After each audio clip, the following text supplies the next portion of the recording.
Greetings and salutations, friends, and welcome to Terra Invicta, Earth Unconquered, a grand strategy game made by the same guys who made the Long War mod for XCOM 2, and decided, well, this is far too limiting, let's make a game that deals with the entire bloody solar system. And so they did. I am impressed. I am ridiculously impressed, in fact, because not only is the game incredibly ambitious, it works unbelievably well for the scope and scale of it. You've got ground warfare, you've got an enormous spying and influence-based system, you've got all of the nations of the world simulated, you've got nuclear weapons, you've got GDP, you've got global warming, you've got natural disasters, you've got space stations, space bases, you've got spaceships, you've got its own dedicated space warfare mode, you've got aliens, you've got so much cool shit, and it all bloody works. It might sound a little bit silly, like, oh, of course it works, you know, they're selling a product there, obviously, but there are so many games that reach for the stars only to fall short, and yet this game actually bloody reaches them. Very impressed. This is a damn good game, and here's a problem. I'm actually, this is my third or fourth time restarting this video, recording it, because there are so many mechanics, I feel like I get lost in explaining them all. So I'm just going to try and play a little bit here for you and explain things as they pop up. So this is probably the end of the mid-game point at which I'm at right now, the beginning of the end game. And it's probably 12 odd hours in.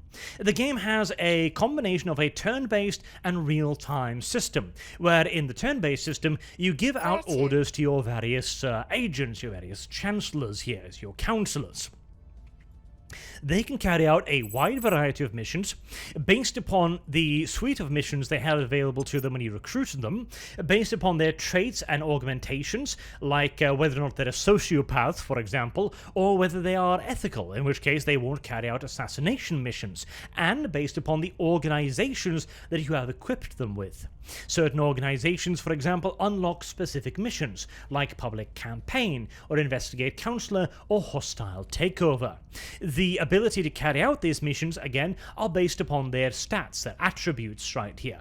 Administration, by the way, is by far the most valuable stats because it is the stat used for hostile takeover. Hostile takeover allows you to steal enemy organizations, including organizations that give you more administration. Do you see where I'm going with this? Yes, indeed. As you begin stealing organizations that give you administration, you can steal more administrations, until eventually you can kit out all of your counselors, inspectors, counselors, I keep forgetting the name for them, with maximum orgs giving you enormous bonuses to everything, allowing you to carry out missions at will and giving you a huge bonus to your control points. Now, each and every nation costs a certain amount of control points plus per these control nodes. So right now I got 463 and I need 464, so this is a soft cap and I'm slightly above it, which gives me a tiny negative. If I were to go far above it, I would get massive negatives, and it would be much easier for enemy nations to take over these command points. So you do not want to go over the cap by much. A little bit, sure, but not by a tremendous amount. So, right now, I've got a bit of a plan. I've recently researched the Pan-Asian Combine research over here, which gives me claims on a bunch of South Asian nations. Now, a bunch of these I've been taking over from hostile factions by purging and espionage missions and by turning public attention towards me. These nations will eventually be able to merge in with China. In fact, Japan is already federated, and around about December, I think, I can join Japan to China, making a super nation that costs less points and yet is more powerful overall. Fantastic. I've already done this to a degree in America, which gobbled up Canada, giving me Super America. I am also currently researching Super America, and eventually Super America, as Brazil begins sweating bullets. But here's the issue. I need to take on India, and I need to take on Taiwan and many of these other countries. Now, these down here are easy to take over because they have very small GDPs, which means I can crack down and do investigation. It's super easy. However, if I were to try to do this in India, let's get my best spy on the matter. So normally, what you would do it, you would lead with a crackdown. 1% chance. Oh, darn. Now, the game has quite a lot of RNG, particularly in the early game, as the percentage chance is based upon these various stats. So I have investigation 25, that's the max, and I've got popular support of 4.8. Now, I have one of my agents, Xian Shu, moving public support in my direction as fast as she can, but obviously the owners, the initiative, is going to try and move that the other way as well. Meanwhile, council administration is 10.8. Size of national economy 19.8. Popular support 3.1. And defend interest 10. So they're also actively defending the nation. So I've got plus 29 and minus 43. Not good. Now, you later game, because they actually do RNG completely correctly. Because early game, a lot of your chances are coin flipping, 50-50s, 20%, 30%, stuff like that. But as you go on further on the game, you begin generating more and more of these resources, which are hyper scarce early on. And as you do, you can simply invest more resources. In this case, influence. So, you know, it's the it's getting the social media push. It's getting the politicians on side. It's spending money, etc. In this case, that'll still only give me an 8% chance, which is just not worth it. So, how do you deal with India? And why do you have to deal with India? Why not just invade it? Because nukes, that's why. Nuclear bombs screw up the entire environment, which means the servants, which are the people who want to actually join the aliens, love to do. But I'm humanity first. I want to preserve the Earth, so I don't want nukes going off. Furthermore, a nuclear bomb will destroy all enemy armies in a province. And you can see here, you can stack up armies. So I've got 2 armies just on the defense here, because China's already at war with India, but nothing has happened for like a decade, because neither side wants to attack, frankly. So if I were to attack with all of my armies, I'd just gather up all of my Chinese armies and attack in here, and India starts losing, they'll just nuke me. And they can do that 9 times. So they can wipe out 9 of my armies while screwing up the environment, and the AI will not hesitate to do this. Meaning that if you want to deal with a nation with nukes, you've got to take over the executive first. Because if you take the executive, they can't launch nukes. Dum da da dum. So how are we going to go about this? Well, there's a couple things that are going to happen first. So I'm going to take over Taiwan, and I'm going to take over South Korea first, because those are easier targets and don't need anywhere near as much preparations. So what I'm going to do is Delicious Brown Girl over here is going to carry out a set national policy mission heading to the capital in the US. Because I'm going to join the war against India. Now, I've already got American armies moving over to China. I am also going to have Tunfish here do the same in China. Time to make our move. Right. And let's see. By for order. You can do that. I have been slacking on my wipeout alien xenoform mission, so there's quite a lot of them. And I really need to burn them. But I also really need to do something else too. See, I'm running out of volatiles. And without volatiles, your space economy grinds to a halt. So you've got to deal with everything on Earth, whilst also dealing with everything else. The game gets quite hectic quite quick. So what I'm going to do here is I am going to send her, Vitalia Kush, into orbit to taxi there. Which I need to rename, actually. Where are you, little space fleet? Where are you? There. Her Majesty's Taxi. We shall rename that to HMS Taxi. Taxu. Taxi. There we go. So Her Majesty's Taxi has been built specifically to be as light and as fast as humanly possible, in sharp contrast to the warships up here. Speaking of warships, I am actually going to send these on a transfer mission to an enemy fleet immediately, so I can also show you some ship combat. Right, now that all of the orders are given, I can click Confirm Assignments, and they'll start doing their thing. Early in the game, they will do things each week, so you need to give them missions each week. At this point in the game, you give them missions every 2 weeks, slowing the game down a bit and giving the ability to engage more with the real-time system. So if I start the game going right now, you'll see that things will start to move. The space stations will do their orbits, the warships will do their orbits, and shown by a little white outline, the missions will continue on as well, and armies will begin moving across the place. Alrighty then, let's speed things up a pinch. I'll see what happens first. So I've also got 2 enemy counselors here. So I've got one from the Initiative Academy, and one from the Servants, the proper bad guys. Now, this guy, I don't give too much of a shit about, so I'm probably just gonna resign him. That's gonna take him away from my opponents, and I'm gonna keep him because he gives me intelligence on the worst people. See, if we look at factions, that's not the button. That's the button, Intel.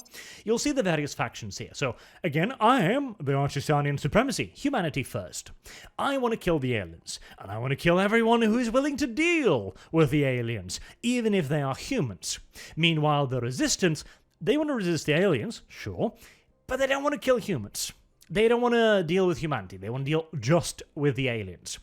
Meanwhile, the Initiative and the Academy, see, they figure the aliens are an opportunity. The Academy wants to befriend them, and the Initiative wants to use them for their own benefit. So they're kind of like neutral-esque. Then you've got the Servants, who want to become the aliens' pets, basically. And they will do everything in their power to screw the Earth over to do so, including initiating climate change, crashing economies, declaring wars, nuclear bombardments, etc., etc., etc. Their objective is literally to screw everybody over, and they can work with the aliens to do so. They're a really cool faction. Then you've got the Protectorate, which are a less extreme version. They want to submit to the aliens, but retain Earth's at least, basic bitch independence. And then there's Project Exodus, which just simply wants to GTFO. They figure that this planet is donezo and wants to leave so, which, to be fair, is reasonable enough. And all of them has to engage with stuff on Earth, and, of course, they've also got to go into space to get those space resources to build ships and build infrastructure with. So you can see there's a bunch of space bases here generating resources, and that, incidentally, is why I'm putting my combat specialist, Vitalia Kush, with maximum command, into space. She's going to Mars to secure me some fuel refineries, because, I am running dangerously low on that nonsense. Let's continue the turn here a little bit then. See if some stuff doesn't happen. Meanwhile, of course, the research is also going on, and there's my battle. Fantastic. So I'm going to set up a arrowhead with heavy, large ships first, and we're going to do center. Alright, we're going to be tight, and we're going to engage, and the aliens want to flee. Right, maximum KPS. I want to catch the bastards. Caught them. Fantastic. So KPS is basically your thrust ability, your ability to move in space and change directions. So when you intercept a fleet, it can choose to flee. And then you enter a bid system, where if it chooses to spend 10 KPS and you choose to spend 12, then you will also spend 10 and you'll catch them. But if they spend more, then you'll both spend the least bid, as always, but he'll get away. I don't know, no, the catcher actually spends the most, I think, so they spend then 12. Alright, so, full-on space combat system. I've got the Whispering Veil over here. Since I caught it, it is currently moving away from me rather than towards me. In a normal engagement, he would be moving straight towards me and, maneuvering and nonsense. Now, my ships are big, fat, stupid, basically unmaneuverable blocks. I can't move. But as you're going to see, the alien can. So I'm going to use this to set primary target for the entire fleet to focus in on that. And I'm going to click this to retract my ship's radiators. There is a full customization system for warships. And one of the realistic features is the radiators, because in space is a vacuum, or very close to one anyways, which means that dispersing heat is actually very hard. Space isn't actually cold, as in that it's chilly. It's simply that transferring energy is very, very difficult because there's nothing to transfer it to. There's nothing there. Which means that if you want to get heat out of a ship, you need large radiators like this, with materials flowing through them to radiate that heat out into space. So they're going to start to retract. The primary weapons on my ships here, I've got the Retribution, which is a Monitor class warship up front, and I've got two smaller little Terra monitors here. Oh, excuse me, the Retribution is a battleship, these are monitors. So the two monitors are armed with 2 Viper missile bays and 2 point defense batteries to shoot down enemy incoming missiles. Meanwhile, the battleship is armed with 3 Viper missile bays, 3 point defense, and a big nose-mounted laser weapon. Now, laser technology right now is not actually that great, so it's not an amazing weapon, but it's also defensive, because right now it's in Guardian mode, which means that if it can shoot at the enemy ship, and there are no projectiles, it'll shoot at the enemy ship. Whereas if there is a missile that can be shot down, it'll shoot down the missile first. Now, the reason why these are being retracted is because in combat they're incredibly vulnerable, and without them, user ships are fuckser. And when they're retracted, the ship is no longer radiating heat, which is this bar here. Now, the ship has internal heat sinks, which means that the ship can go for quite some time without needing to radiate heat. And honestly, you barely need heat sinks, honestly, in all but the longest, most ridiculous battle with all of the biggest ships. Like, I've never even seen the bar move, honestly. Like, the heat sink system, it feels like it's barely even in the game right now, which might need some fixing, honestly, some balance changing right there. And then you've got the battery power, because right now engines are off. Like, I've charged the batteries to their max, and that is the energy I have. If I run out, again, I'm going to have to actually start running the engines, which means I'm going to have to start building up lots of heat, and I'm going to get screwed over, so we don't want to do that. Right, so you can see I've been gun-firing weapons there. Those are missiles. Now, they're actually traveling really fast. In fact, these missiles are accelerating at 5 Gs. They're really goddamn nippy missiles. But I am moving at 600 meters per second as well. So, missiles are actually really goddamn slow. And the reason why I'm using missiles is because missiles are guided, which means they'll simply track the target. Whereas railguns can work against enemy human vessels, but they are useless against the aliens, because look how ridiculously maneuverable the alien is. Like, okay. I'm going to show you here the movement systems. This is the path I'm going in, right? So let's say that I wanted to head down, right? Okay, so I'd select one of these points, and I can use a variety of hotkeys to select the direction in which it's heading. So I want to head down, right? Okay, down. Down. And down, and down, and down. You see that barely moving line? That's my maneuverability. Compared to that. Yeah. You're not going to be outmaneuvering the alien spaceships anytime soon. You're better off just driving straight forward and hoping for the best.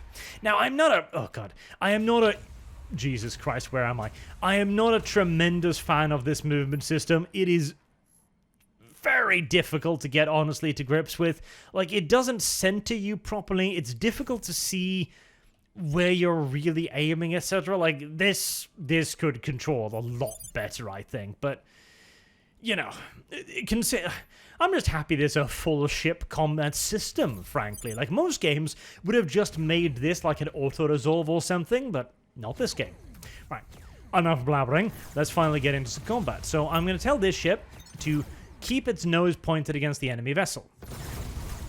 So these are enemy projectiles, enemy missiles coming in here, and my PDDs are opening up to try and shoot them down. Now, I've got a lot of point defense on the Retribution, so I'm not actually too worried about this. I should be able to shoot them down quite comfortably. If the other two monitors also had large forward-mounted laser cannons, they could probably help me, but the short-range lasers only have a range of about 250 kilometers, which is very short in space range, so they can't really help out too much. Now, the enemy spaceship also has an assload of PDDs, and it's shooting down my missiles at a frightening frequency, but they will eventually begin overloading because of, well, it's generating heat like mad now, firing like crazy. Meanwhile, I can continue dumping the shit out of missiles, and the closer it gets to me, the shorter a distance the missiles have to travel. Oh, well, never mind, I managed to strike its vulnerable midsection, and it blew the fuck up. So the ships also have, speed that up. That was a nice and successful battle. Not too hair-raising a one either. So there, as I mentioned, there's a full ship customization system, which we might as well have a look at right now. God, I remember, like, I'm just going to play the game for you, not explain mechanics. Yeah. Fat chance. The game has so many mechanics, and I love it. I adore it. Like, games are supposed to have tons of mechanics like this. So, here's the ship designer, where you've got the gunship, which has these nodes, and you've got, like, a battleship that have these nodes. And the nodes fit different things. So, if I want a nose weapon, for example, okay, excuse me, these are the nose weapons that fit. This one will take up 1 slot, so there you go. Whereas this one will take up 2 slots because it's larger. You've also got hull weapons, which will take up these slots here, so you can fill them with, like, missiles, for example, or laser guns. And you also got batteries, which take multiple slots, though I don't know what the, like, I don't know what the point of these necessarily are, because just using 2 of these seem objectively better. Because, okay, base shot power, 100 megajoules, 5 damage, right. 150 millijoules, 7.5 damage. So having 2 of these is better. Now, they're slightly heavier, but not by a lot. I don't know, I can, yeah, I'm a bit of 2 minds on that system, but, you know, it's nice to have the option, right? Utility modules were like magazines for missiles, heat sinks, marines to attack people, radiators, you gotta have those obviously, batteries to store the energy, the power plants, the drives, and the armor. Now the armor is basically the hit point system, where the more armor you have, the slower your ship is, and the speed is vital to a ship. Because if you're not, if you don't have enough delta V, you can't move at all. Like, if I put the grid drive on here, and we put the power plant on there, and then I put propellant tanks, because that's the fuel, and I can easily reach 30 kps. Now, at 30 kps, I can move from, you know, Earth to the moon, easy enough, maybe even to Mars, but it'll be slow fucking going. It'll take months and months and months. The more propellant tanks I add, the more I can burn, the more KPS I get. It also helps me, but it decreases my acceleration because it makes the ship heavier. So if you want a fast ship, it's got to be light, or you've got to mount a buttload of engines on it. Love the system, and I love the realistic design as well. Adorable, fantastic, amazing. Though, the research system. Right, let's get into further mechanics. The research system, which makes all of this possible, has a tremendous problem. So it has a lot of redundancy, and most of it is goddamn useless. So, look at this. I've got a Dumbo drive, a Pulsar drive, a Colloid drive, a Kiwi drive, a Nova drive, a Rover drive, a Snare drive, and a Hall drive. I haven't researched any of these for the simple reason that every single solitary one of them is much worse than the grid drive. Ridiculously much worse than the grid drive. Hilariously much worse than the grid drive.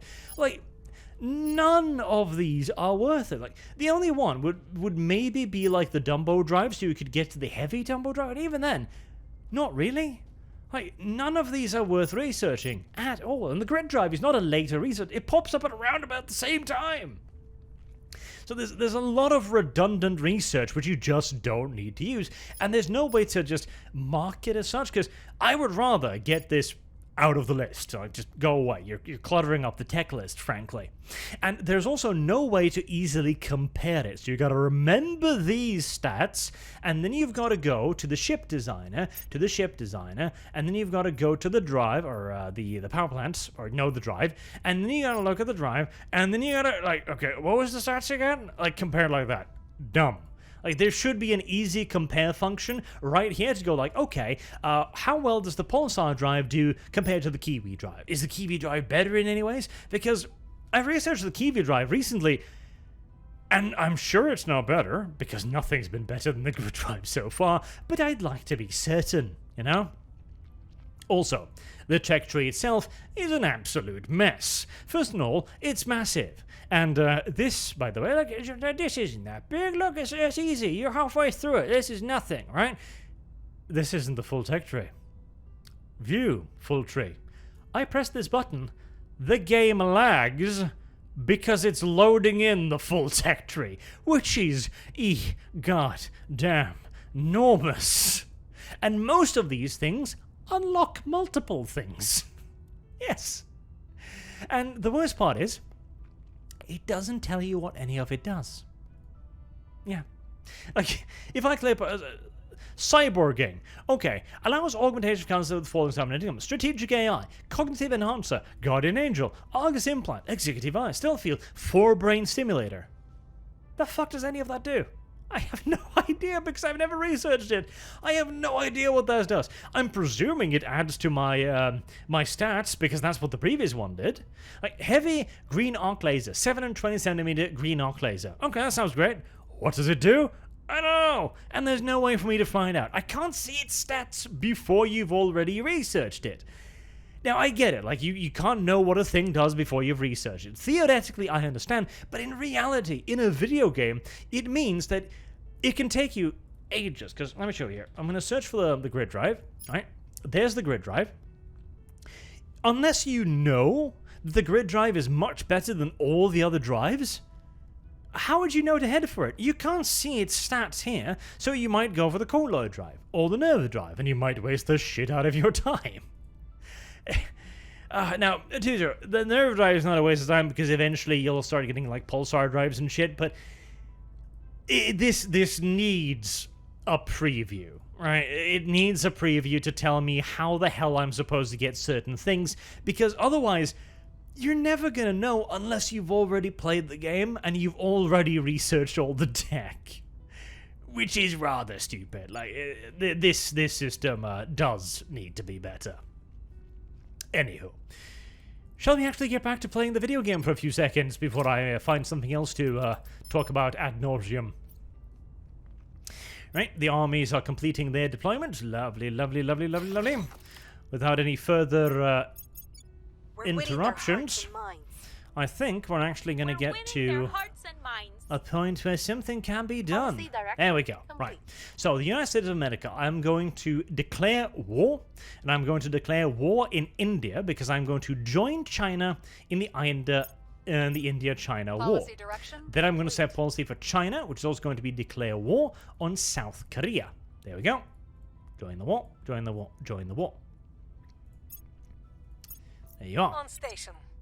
And you're on station. Fantastic. Let's find Her Majesty's taxi there. And that's not the button I wanted to press. Video game. Video game, select the ship for me. Ah, God damn it. The control system is a pinch. There you go. Press it again. Right, so Her Majesty's taxi has been designed specifically to be really small and really light with a massive engine, which means that it can make the transfer to Mars, to Olympus Terra there, in a measly 5.43 weeks. That's from Earth to Mars in 5 weeks. And it'll only use half of its Delta V. It's a fantastic transport, and that is exactly why I'm using it. Meanwhile, Her Majesty's BBC shall transfer back to Eidsvoll Station to refuel and rearm.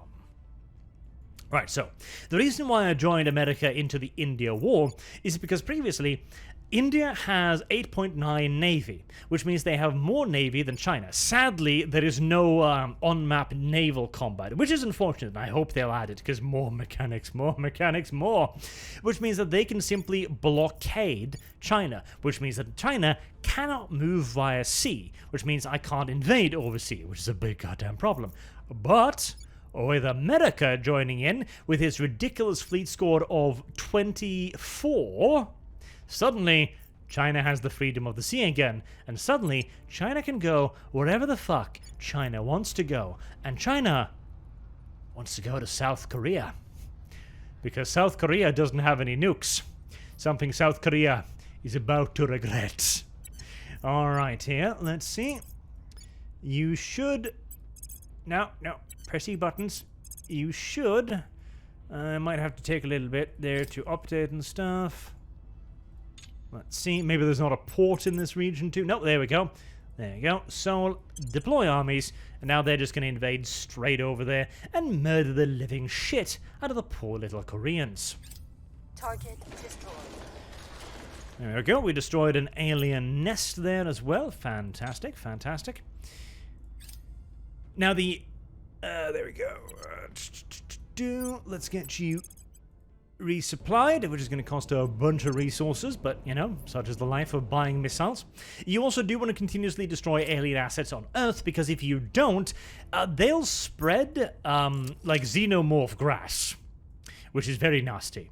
In fact, it's so nasty that it'll eventually grow into a fucking kaiju and start rampaging across the Earth, causing tremendous damage. Let's see if we can we find some of it somewhere?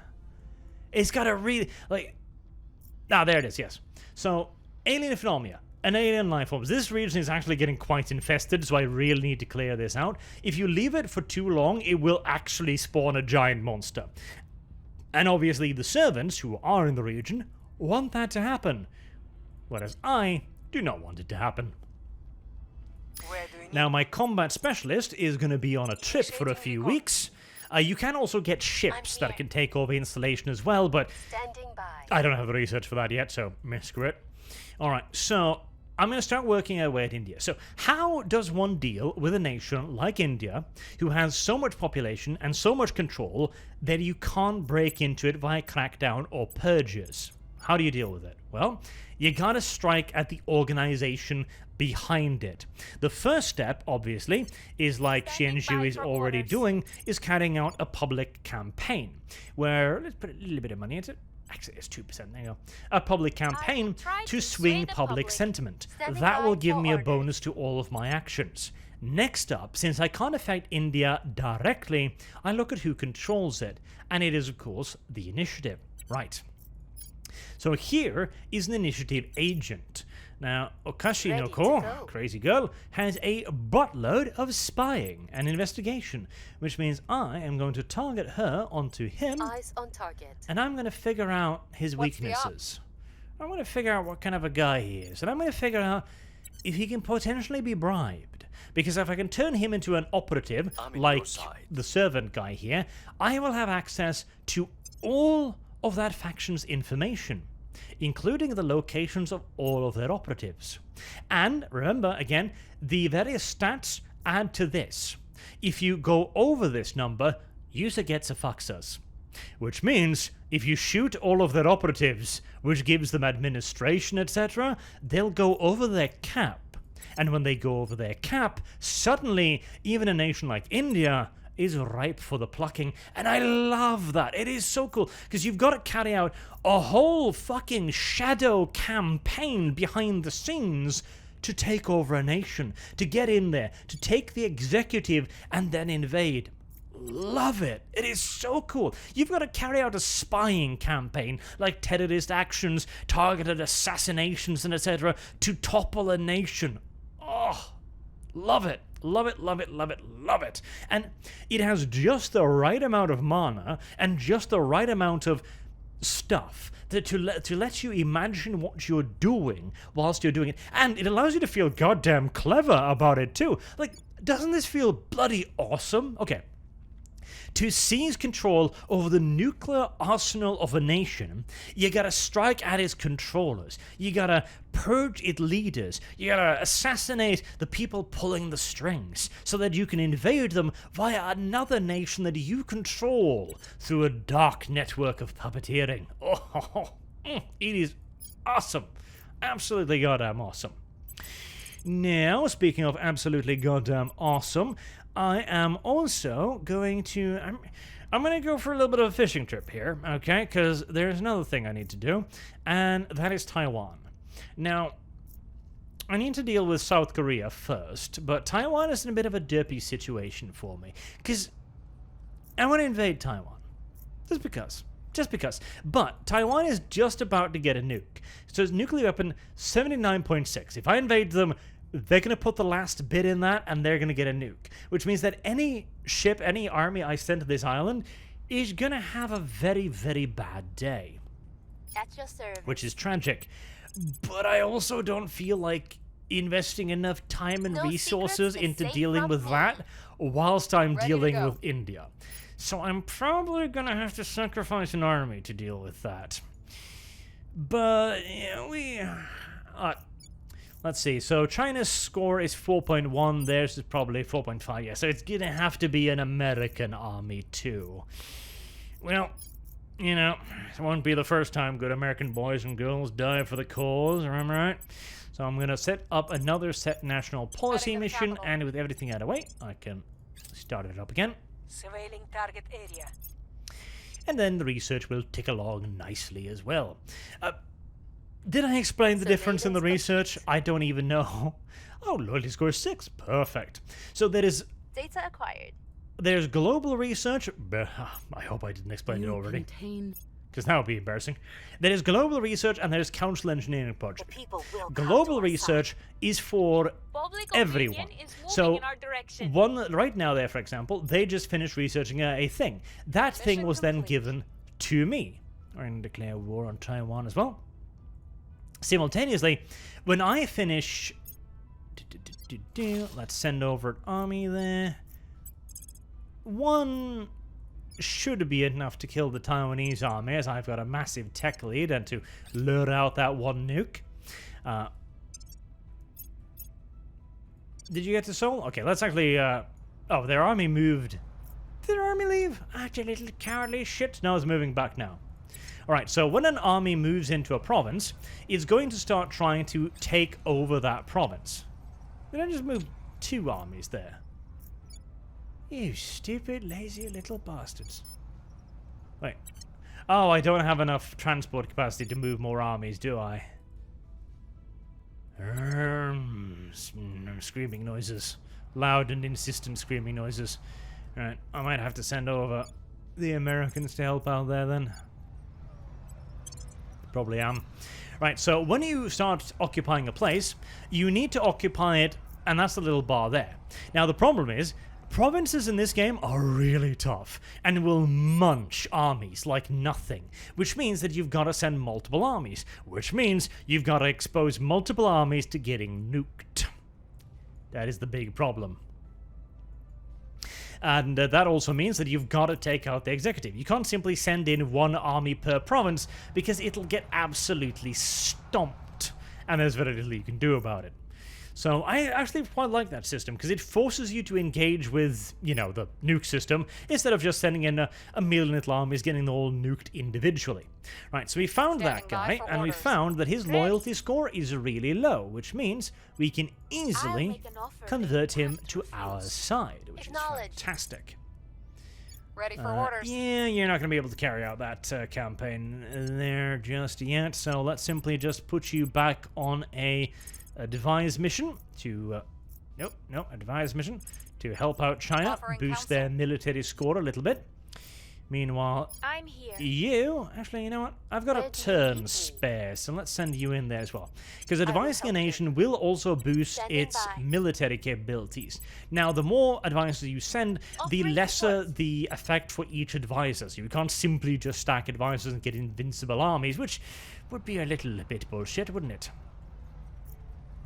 I could send over the Japanese army to help out as well. In fact, they might be closer.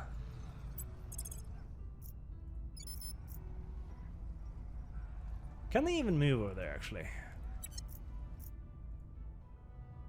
They can't. Okay, let's... Oh god, you don't have enough navy, do you? You silly little... No, you should have. Yeah, you should have. Oh no, only one navy for them. Okay. I haven't been building enough navies as it turns out, but that's fine. Lending my expertise. There we go. Lending my expertise. I will help them. Setting a watch. Have module complete. Enemy Devil Seas. Right, we're going to use that to repair because it's objectively the best one by far. And you can see, my army is getting its shit kicked in. Hard. Very hard. Succeed in turning it. Fantastic. And that's just from the civilian defenses alone. Oh, yep, there's the Taiwanese nuclear test, so they are going to blow the shit out of this army, but that's actually fine. Let's slow things down a little bit. So as you can see, the ground combat is not particularly complex. An army engages another army, and it compares its tech stats, basically. So they've got 4.4. I've got 4.2. So I'm slightly inferior, which means that they will beat me one-on-one. Not super hard, especially as I've got chancellors in there as well, but they will beat me. But they will not beat the US, because they have 5. That tech score is massive. Even a difference of 1 is huge. Now, they will also... I'm going to start withdrawing this army. They will also take minuses based on stuff like difficult terrain, for example. There we go. The US Army has arrived, and I'm thinking that will probably start turning this around quite nicely. There you go. Yep. I'll start blowing them up quite well. Poor little Chinese army. It has suffered many, many casualties, but I am sure there are several more Chinese people to take the place. Meanwhile, over here, again, you can see, I probably have... Yeah, I've got quite an advantage on these guys, but they're defending, and it's pretty close. They might beat me by a little bit. I might need to send over another army over there, but I don't want to send over several. I do not want to send over several, because if I send over several, my ass is going to get nuked. In fact, I think they're winning this, aren't they? Because they're repairing too. I might have to sacrifice 2 armies, which would be absolutely horrible. Don't want to. Really don't want to. The another little derpy thing is... Actually, I'll just weaken them as much as I can, and they'll probably pull out and send in another army once they're nice and softened up a little bit. Because even if you're retreating from the province and they nuke, you're still gonna goddamn die. The nuke has an enormous blast radius. A joke-worthy blast radius. And finally that solved my volatile position as well. Oh, typhoon, natural disaster, so we're gonna save who we can there. That was because, finally... a bunch of my asteroid bases finally arrived. So the asteroid bases have, of course, their own mechanics, including mining complexes and things like the operation centers. The operation centers give me more operations or mission control. Mission control is spent by settlement's core. So the settlement core uses 3 mission controls. So I built enough here to offset the cost. But of course, you also need power to run all of this. So there's a bunch of fission reactors running the cores and running the settlement mining complex. And you can also send things to, for example, Mercury. Now, I think I've got several sites on Mercury here. And Mercury is great because Mercury is really, really close to the sun. That's beneficial because you can put down, instead of a bunch of fission reactors, just 2 solar arrays will power the entire base with energy to spare. Quite a lot of energy to spare. And these are all research campuses giving me an enormous research boost. In fact, I think nearly half of all of my research is currently coming from this place. And with all of the goddamn mission control I've got, actually, I see no reason not to just keep building bases here. So, let's see. I'm going to establish a base in the Tolkien crater. I'm going to send an outpost there. Found outpost. Right, and I'm immediately going to set that to be upgraded to Settlement Core, and that'll arrive in 128 odd days when building in space. Once that arrive, then I can start building everything else around it, because you need the Tier 2 to actually, build other Tier 2 stuff, which makes a certain amount of sense, doesn't it? Oh, I am actually at the end of the turn. Fantastic. Right, how is this army doing? Yeah, it is losing, isn't it? Not great. I'll keep it in there a little bit longer, try and wear them out a little bit, and then I'll probably send in a Japanese army to keep bringing them down. It'll be a lengthy invasion of Taiwan, methinks, but we'll deal with them eventually. Where to? Right. Let's see. What am I going to do now then? So we've managed to turn that one initiative agent. So now we can have a look at their agents. Ooh, 21 espionage, 25 admin. Man, that is a good character. Hudun Pachi. That is a very good character. In fact, I don't even feel confident in killing that. 38%. That is a very good character. And she's got tons of admin too. Okay, right. So how do you deal with a character like this? Numbers. Targeting their assets. Simple as. You throw shit at them. Simple goddamn as. So Targeting the assets. all of my characters have maximum administration, Targeting their assets. At your which is service. very good because I'm going to need to take her stuff away from her. I'm going to need to start dealing with her admin score, which makes it difficult for me to steal from her, and I'm going to start needing to deal with her espionage score, which makes it difficult to assassinate her, because this is clearly an old and well leveled up agent. So you can level up the agents as well via the augment system, where you can both gain stats, so you can gain access to all of the stats here, and you can also gain special things like eminent, for example. These also usually have tiers, so connected will lead to another thing which will give you more influence and so on. Now for this character here, I probably want to keep boosting her administration, because currently she relies on a lot of plus admin things, which I'd rather not, because they're kind of a wasted star, and if I can replace them with something else, then fantastic, and administration is never a useless trait, frankly. Meanwhile, Delicious Brown Girl here has an incredible skill, which is Fast Learner, which decreases the cost of things by 10%, which means that getting to stuff like Rich, for example, which gives you a ton of extra money, is actually possible, which otherwise would take a ridiculous amount of time. Let's see. You've actually got an opening. Holy hell! Huh. I don't know how long it's been since I've had an opening in something. Beta engineering? No, that's not useful. Gamma engineering? It's not really that good either. Do I have anything unused? Hibiscus? I mean, that would be nice if I needed more investigation, but I really don't.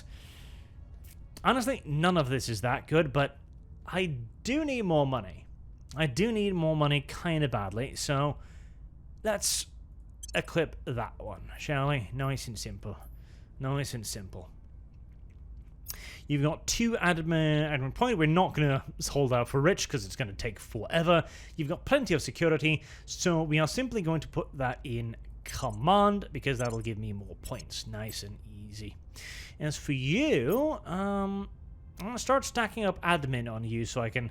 Well, the only one here I've got is this one, Academus, which is actually really good. So I don't need more admin on her because she's about as well equipped as she's going to be. So if anything... More persuasion? Government? Government's a good one. Criminal? Streetwise? Now we're just going to start... I could use a second commander. I really could. So let's start getting that. As for you...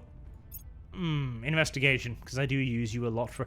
Well, no, you have some excess too, don't you? Well, you've only got this one, which is excess, which isn't bad. Like, +6. +6, 2 stars. Oh, no, I've got this one too. Right, okay, never mind. Yep. Let's see, can I unequip that? Nope. Okay. Put another point in administration. Can I unequip it? Nope, so I need 1 more point. Alright, fair. Alright. Come on, little US Army. Fight hard. Fight long. Overwatch. Fight with all the fury of your angry little bodies. Taxi completed its transfer. Fantastic. Well, I can deal with that next time. the army arrived over there. Great, great, great. And we're beginning to take over that settlement. Failure, failure, failure. Darn it. Well, just gonna have to throw more shit at her then. Nice and simple. Throw more shit at the problem. God, you can see how incredibly dangerous the civilian defenses are. It is actually going to murder my little Chinese armies. Right, let's not allow them to do that. That would be downright dreadful, in fact. Oh, I also need to keep an eye on you, which is about to expire. So let's evacuate you to Japan whilst we start moving in a Japanese army to take your place. No? Yep, nope, that's moving. Good. You are moving, right? No, because I didn't select the one with the goddamn navy attached. It's a bit difficult to see. There we go, a little anchor symbol. There we are. Continue. Alright, all of my takeovers failed, which is downright annoying. Gosh darn it. Well, they were but Chinese after all. Ready for orders. Alright, we're gonna carry out the hostile takeovers Targeting enemy orgs. one more time. Because Where do you need me? I just gotta Ready for my mission. wear her down, gotta At take your her stuff, Yoders, gotta Ready destroy for her orders. ability to resist. what's the op? Ready for my mission. All of you just keep throwing yourself at her, spend all the money in the world, Standing by. all the money in the world. And meanwhile, you are going to take over a Mars base. So you can also take over enemy locations. Now in this case, I am kind of screwing with the initiative. So they've got Terra and Terra Serenum. Terra Serenum seems like the most valuable one out of the two. So we're gonna, goddammit, send her in to take over Terra Serenum. There we are. I always get the shakes before I drop. And she'll go take care of that, nice and simple. Come on, 30% chance. You can do it. I believe in me. I believe in me who believes in me. Meanwhile, oh, there's an alien technology finally finished. So when you research alien technology, you get little lore blurbs like this. I shan't read them to spoil them to you, but that gives you new objectives, that gives you new things you need to carry out, and it also unlocks new project like this, which is actually a pretty damn good one. I think I shall start that one immediately because it's very, very good. Asset acquired. There we go. Okay, so we need to get rid of her org. So is there any good orgs? Right, so that one's +4, +4, +4. So she's got 3 +4s. Oof, nice. Okay, which one's the best one?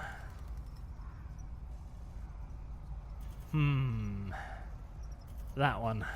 Steel. That will make it a bit easier, so that's a 39 for the next guy. Fail, fail. Come on, one more second. There you go. Okay, steal another one. Steal another one. Oh, that one's even better. Now, is it? God, she's got 4 of them. Jesus Christ. Right, well, I've nabbed 2 now. That'll severely weaken them quite a lot. And I get the opportunity to nab a 3rd. Lovely, lovely, lovely. So, right there, I've stolen 12 of their control points away from them in one go. And when I eventually shoot that woman as well, I'll have stolen even more points from them. And that's how you eventually begin to wear down a nation like that. Alright, did manage to get that out. Ooh, Greater United North American project is done. Well, Mexico, you are going to be very, very sad very, very soon, I'm afraid. Control point managed by 10. That sounds like a good idea. Let's pick that one up as well. So, the land warfare, bit simplistic, but it does the job. It does the job pretty damn well. And, again, it forces you to be very careful, because I could take over this island by simply sending 3 armies to Taiwan, and they would murder the defending army like it was goddamn nothing. But if I did that, my ass would get nuked, and all of my armies would be dead. Is that worth it? No. And so you've got to do it the careful, the slow, and the micromanagement intensive way instead. One army at a time, chiseling away at their defenses, trying to bait out that nuke, whilst maybe taking over some space bases in the middle of it all. At least we've got South Korea just about dealt with. There we go. South Korea has been conquered. That joins it to China as the Pan-Asian Combine. Fan-bloody-tastic. I'll have to initiate North Korea as well eventually, but North Korea has a nuke, so it's going to have to be initiated through soft power rather than the more brutalistic approach of their poor southern cousins. Now, these guys are going to have to go on back home for a little bit because they're a bit tuckered out.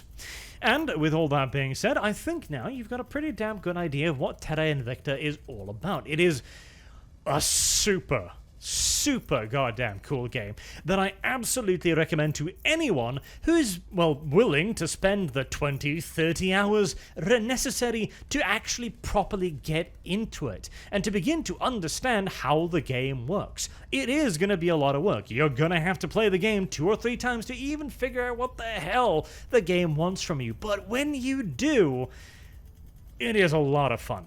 It is a genuine ton of fun. So, if you're a grand strategy aficionado, definitely give this a look. Until next time, I've been Arch. Thank you all very much for watching, and I hope to see you all again soon. Till then, have a good day.